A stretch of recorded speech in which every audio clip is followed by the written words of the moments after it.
Welcome to TRT World. I am Semir Sejfovic, and in this week's Across the Balkans, we bring you the latest stories from the region and how countries, governments, and the population are affected.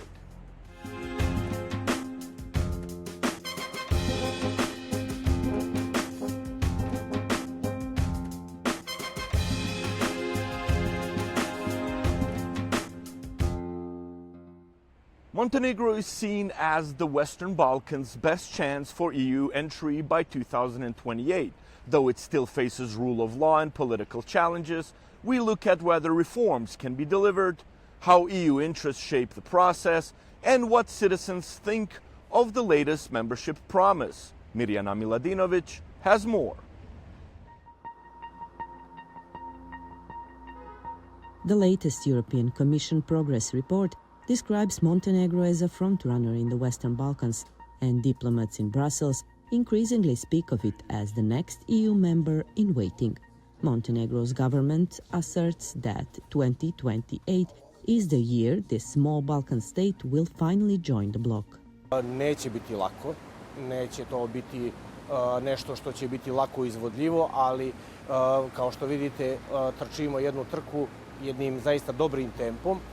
Zatvaramo poglavlja, unapređujemo pregovarački proces i zaista mislimo da za sada se radi jedan dobar posao.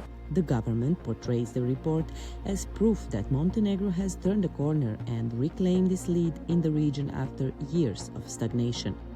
But behind the rhetoric, the document still lists a long catalogue of unresolved problems. Izvještaj Evropske komisije ove godine je bio vrlo zanimljiv. Sa jedne strane iz razloga što je zaista objektivno, ako posmatramo ukupnu ocjenu, prosječnu ocjenu koja je dobila Crna Gora, to zaista najveća ocjena do sad. Tako da u tom smislu može se razumjeti da je na jednoj strani, u jednom dijelu Evropske unije, zaista veliko raspoloženje da se podrži Crna Gora da napreduje u pregovorima. Sa druge strane, bez obzira na to, izvještaj i dalje obiluje veoma ozbiljnim kritikama i vidi se da u brojnim važnim oblastima pomaci nisu tako značajni i nisu tako veliki, što je zabrinjavajuće. Analysts say the score from Brussels may be the best so far, but reforms in the judiciary, the fight against corruption and organized crime, and the independence of key institutions still lag behind EU standards. U tehničkom smislu mi taj proces možemo izgurati, naravno uz pomoć Evropske unije. Dakle, više nego je jasno da taj cilj proces mora voditi Evropska unija i to ne predstavlja ništa strašno niti išta loše, prosto prirodno je da nas Evropska unija kroz taj proces vodi. Druga strana i drugi aspekt koji je Evropska unija vrlo jasno isticala jeste politički dio. To je politička volja. Sposobnosti prvenstveno naših političkih partija da uspostave neku vrstu dogovora i da onda kroz taj dogovor zapravo isprovedu sve reforme koje treba da se sprovedu. In Brussels, the outlook appears more encouraging than ever. Here in Podgorica, the officials are confident Montenegro will finally join the EU in 2028. The laws are changing, the language is optimistic, but do citizens believe any of it? We went out to ask people whether they still trust this EU promise or if Euroscepticism is quietly growing. Lično bih voljela da uđem u Evropsku uniju, voljela bih i zbog studija, da studiram ja lično u Njemačkoj. Gurate u dobrom pravcu. Pa mislim da za nas na Balkanu bolje da smo u EU. Zašto bi gurali svi tamo? Moja želja je da ne budemo nikad. Ja bi iskreno želio, jer ko će u Evropsku uniju sad, zašto bi išao? A oni se raspadi. Pa nadam se da hoće. Nadam se, mislim, realno je.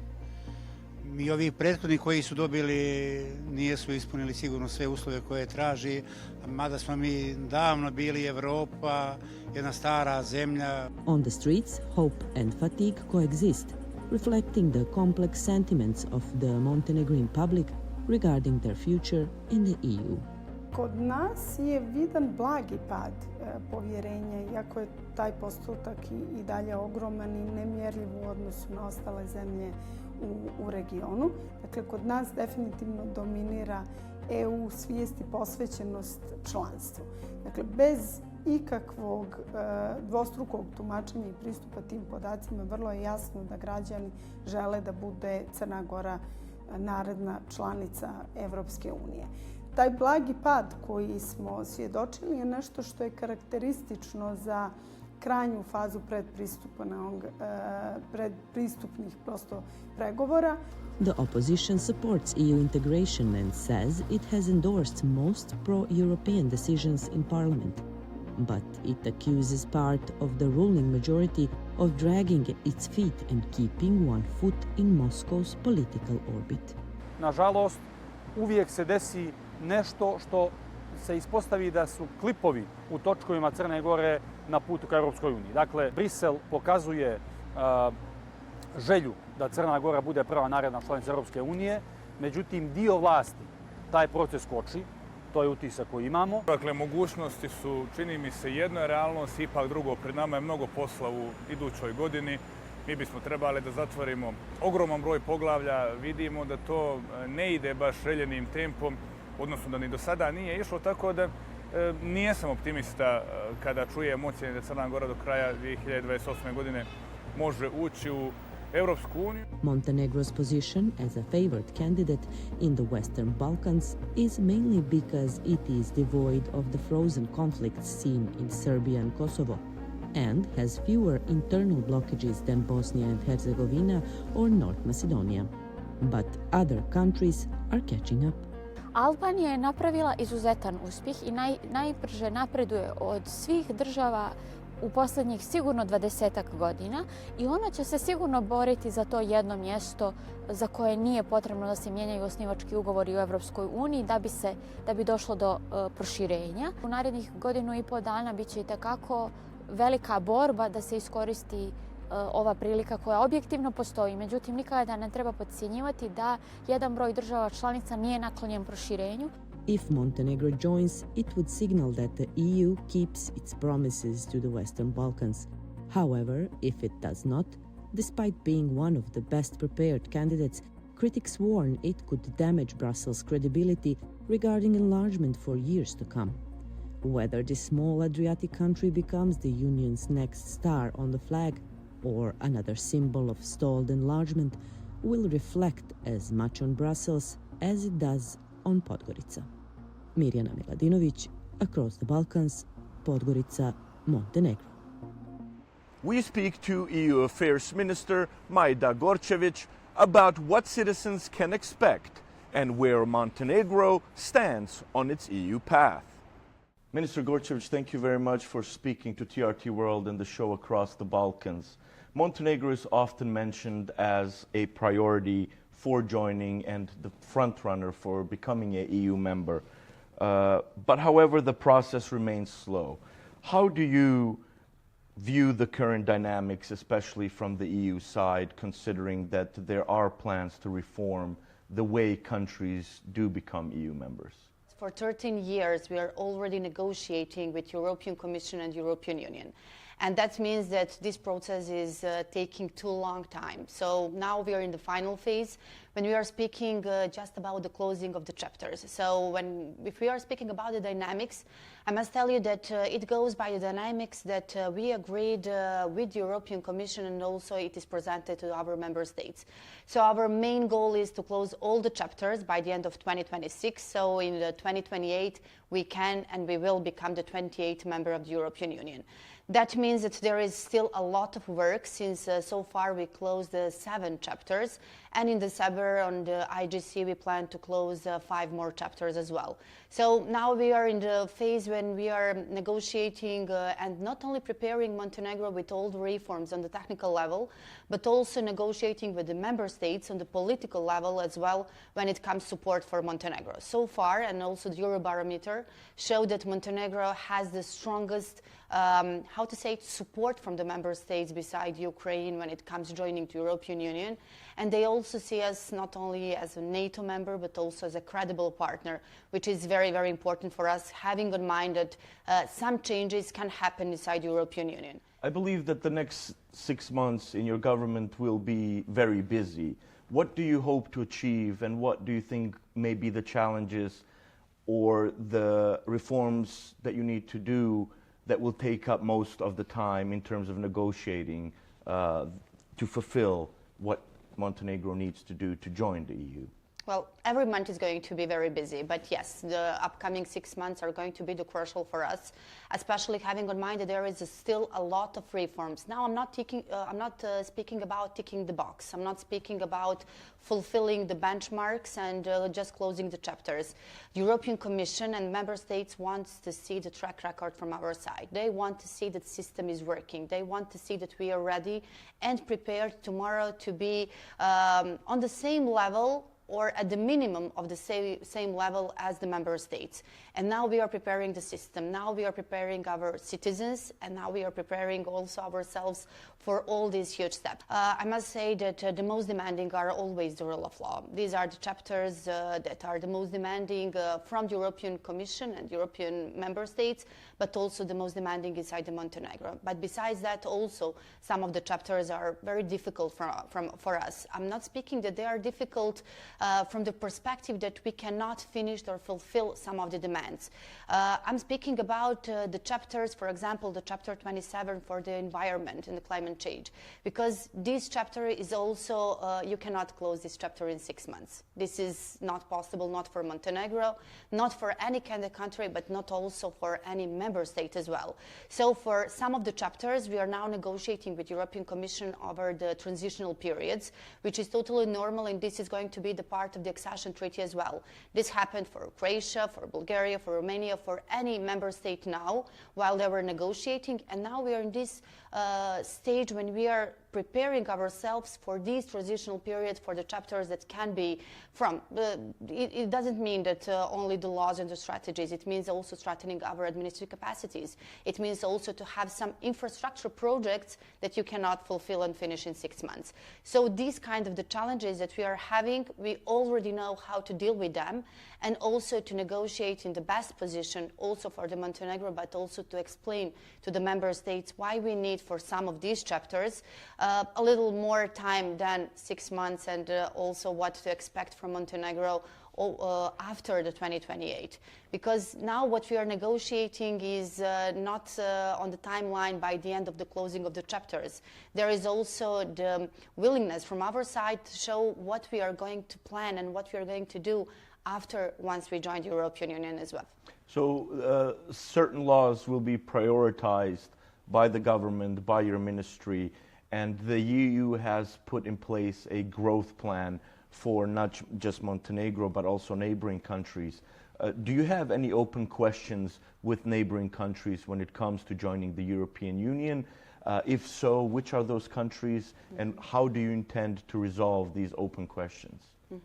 Well, the growth plan is one of the greatest instruments that European Commission presented to the Western Balkan countries. And I think that from Montenegro's side, we are very successful in fulfilling all the reforms that are needed. Well, not all, but most of them, because our highest priority is the closing of the chapters. But besides that, we also want to have this gradual integration for us and our citizens, because this is the way how they can see the progress and the benefits before the joining the European Union. So I'm very proud to say that the Single Market Academy and preparing for the single market, not only for Montenegro, but for the whole region, will and it already started in Montenegro. It's opened, I would say, a couple of weeks ago. So it is one of the pillars of the growth plan as well. We joined SEPA, so there are several things that our citizens can see the benefits. But while we are working on the gradual integration, while we are working on the regional cooperation, which is very important also, I think that it is good to have the best relations with all our neighbors. I must say that this is also one of the European values, and Montenegro wants to be the best neighbor with everybody. It is very important to say and be very honest. We don't have any open disputes or big problems with our neighbors. We have our neighbors and we love them, and I think that we are all supportive to each other when it comes to European integration. I must say this is also happening on the Growth Plan Summit that we are organizing every couple of months with the European Commission. But besides that, there is a country, Croatia, that we have some open disputes that are not not born with this government. These disputes are opened much before. They are very supportive. They were very supportive when it comes to the NATO and our membership in NATO. They are very supportive now when it comes also to supporting of joining the European Union. But from the both sides, there are some open questions and open disputes that both countries want to resolve before joining the European Union. From our side, it is best to resolve them everything before the joining. So this is also one, how to say, political message that we are going to send to the member states, how we want to deal with all the questions that we have from the past. But also this is very good from the Croatia to just strengthen the cooperation and our links that we already have. So I don't see them as, how to say, someone who can block, but someone who can help us. Also, even the fact that we have some, how to say, negotiations over these disputes that we are having. The negotiations are formed on several of the commissions that are between the Ministry of Foreign Affairs of the both countries. And I can say that I'm very optimistic that by the end of the process, we will also have the full support of all 27 countries, because it doesn't matter if you are in the EU or not, Montenegro will always be a loyal, good neighbor for any country that are surrounding us or the countries that we cooperate for years. And do you have any concerns? Montenegro, just a couple of weeks ago, was depicted in international media as rising xenophobic attacks targeting, for example, Turkish citizens, which later through the investigation was proven wrong. Who has an interest in Montenegro to derail Montenegro's path to the EU, if any political party? I think that everything that was happening in the media, that everything what was happening over the visa alignment that we are having with some non-EU countries, there is also the things that this government must communicate even better in the future. From our side, there are some obligations on the European path, especially if we are speaking about the visa alignment, and also if we are speaking about migration and all the things that there are some concerns in the member states. From our side, there is 100% alignment with the common security foreign policy of the European Union, but also there are some of the obligations, especially if we are seeing them through the Chapter 24, when we are speaking about visa, when we are speaking about migration, when we speak about also the freedom of media. So in that way, there are still a lot of work that Montenegro needs to prepare, and also to communicate better and to prepare our system better, because tomorrow we are going to be the border of the European Union. This is also one of the challenges through the Chapter 24, because from our side, it is not only to have the police officers on the borders, it means way more than that. So if we are seeing this from the technical procedures, there are a lot of challenges, but also on the political side, I think that we will have also, well, I'm just guessing, but these are all normal. This is everything that was happening to the countries before they joined the European Union. I think that in the upcoming year, 2026, when we are having 20 years of the independence, when we are the host of the Berlin Process Summit, when we are the host of the EU Western Balkan Summit as well, and closing year of the closing all of the chapters, I think that we will also have a lot of disinformation. I think that we will also have a lot of kind of anti-EU campaign that also, and I think that then next year we will see who is for the European Union and who is not. Thank you very much, Minister, for giving us your time and speaking for TRT World. U.S. sanctions on Russian energy are hitting Bulgaria hard. Washington has opened the way for talks on selling Lukoil's foreign assets, prompting Bulgaria's parliament to override the president's veto and allow the government to take control of Lukoil's refinery. Zoran Kosanovic reports. With the economic impact of US sanctions being felt across the Balkans, Bulgaria is taking a bold step to mitigate these effects. It plans to take control of the Balkans' largest refinery, owned by the Russian company Lukoil. The refinery on the Black Sea in Burgas could soon have a new owner. The move may help Bulgaria reduce its reliance on Russian energy supplies. От тук нататък това, което ще се цели е да на първо място да се изсветли процеса по опериране на самото предприятие, да се гарантира, че няма преводи на парични средства и работа с контрагенти, които имат пряко касателство с войната в Украйна. Since the start of the war in Ukraine, the Bulgarian government has clearly articulated its stance against Russia, even though it knows it could lose a lot, especially in the energy sector. Bulgaria has been dependent on Russian energy for years. Once a communist country, it still struggles with Moscow's strong political influence. Now, the country has little choice but to handle things itself. Sofia's plan to take control of the Russian company Lukoil has sparked opposition from President Rumen Radev. The president's attempt to block the move was met with the Bulgarian parliament overriding his veto. He argued that appointing new refinery managers would be illegal, violate European legal norms, and be highly risky. Lawmakers concluded that the greater risk lay in losing control of a refinery that plays a key role in the country's economy. Изключително много. Това е най-важният актив за България от гледна точка на принос в бюджета. Индиректни данъци, такси, мита, акцизи. Отделно от това, поддържането на ниски цени за горива има пряко касателство с икономиката и индустрията. Поради тази причина, първото нещо, което следваше да бъде гарантирано е да се подсигури дерогация, за да може да продължи работата на рафинерията. Следващото нещо е, след като се гарантират самото количество на горива и достъп за населението. A similar model for taking over a refinery was seen in Germany 3 years ago, but many question whether it can realistically work in a Balkan country. I think so, because at the end of the day it's all about the legal changes, and if you look at the legal changes that the Bulgarian government made, those actually go beyond the legal changes that were made in Germany. So the special manager in Bulgaria that has now been appointed for all Lukoil assets actually has more capabilities than the special manager in Germany, for example.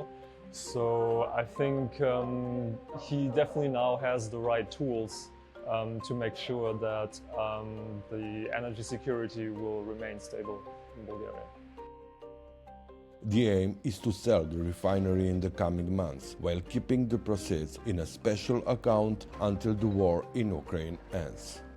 Да, аз мисля, че срокът е много кратък, 5 месеца да се подготви такава сделка. Вероятно ще се наложи още една дерогация да се поиска, но трябва да се направят всички усилия да може сега да се продаде. Разбирам, че има интерес от много голями петролни компании световни. Днес разбрах с голям интерес. Дано това стане.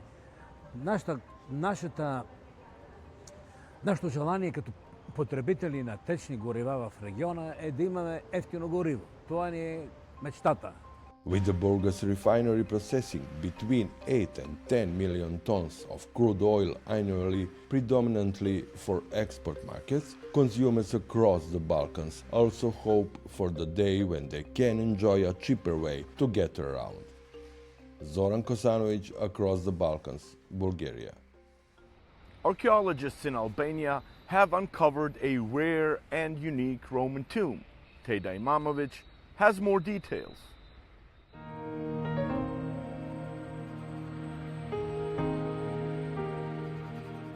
A Roman burial chamber believed to be from the 3rd or 4th century has been uncovered in the Dibra region of northern Albania. The discovery was sparked by villagers who noticed unusually cut stones on plateau near the North Macedonia border. Upon receiving these reports, a team from Albania's Institute of Archaeology began excavations in early August. They unveiled an underground structure with large limestone slabs inscribed with Greek lettering. Si shikoni këtu kemi të bëjmë një mbishkrim shumë i veçantë, për sa kohë është bilingual, pra është një mbishkrim i shkruar në shkronja greke por në kuptim latin, Dhe kemi na drejt tonë, në rrën tonë, jetë periudha shumë të veçantë të periudhës romake, rreth shekullit 3 dhe 4. Dhe ky mbishkrim na tregon se kush ka qenë individi varosur këtu, i cili ka pasur emrin Geliano, një emër tipik i periudhës romake, dhe i cili po ashtu në rreshtën e dytë të mbishkrimit dedikon dhe perëndisë Jupiterit, i cili është një nga perëndit kryesorë të panteonit romak. Grander than other burial sites found in the region, measuring 9 meters long and 6 meters wide, suggests the monument belonged to a very wealthy person. Among the artifacts discovered were glass plates, knives, fabric embroidered with gold thread, and an ivory comb. Additional structural elements above the tomb suggest it may have served as a small mausoleum rather than a simple grave. Although it had been looted in antiquity and more recent times, the team recovered noteworthy materials that survived the ravages. Nikoli's team is carefully brushing off intricately carved edges of tomb's roof and walls, preserving every detail. Ky zbulim patjetër që është një ndër zbulimet më të mëdha që kanë ndodhur në rajonin e Tibrës, ka një rëndësi jashtëzakonisht shumë të madhe dhe me këtë zbulim ne mendojmë që të bëhemi pjesë dhe të plotësojmë pjesën e ansamblit historik të rajonit të Tibrës. While the exhibition team continues its inscriptional analysis and artifact conservation, Albanian authorities are already planning to develop the site into a tourist attraction. Teide Imamovic, Across the Balkans. Thank you for watching TRT World and letting us once again take you across the Balkans. That is all from the team for this week. We hope to see you next time.